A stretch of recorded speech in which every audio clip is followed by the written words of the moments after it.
When I first started prosecuting sexual assault in the military, doing right by the victims relied far too much on compassionate people in the process and not enough about providing supports that they needed.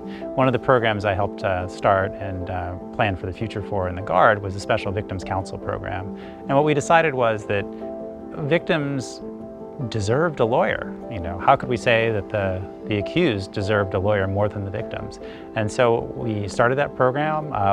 One of my friends was one of the first active duty people assigned to that position, and he did a wonderful job for a number of victims. And at the end of the process, it wasn't just the exception that somebody felt like they had been treated well by the process and that their wishes had been respected. It was the rule that they had ways to make themselves heard, and they had ways to make sure that their rights were respected in the process.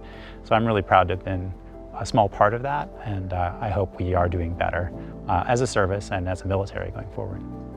It also showed to me how one person can inspire others, because the victim in this case, the Air Force had not done well by her. We'd really not helped her in her career like we should have.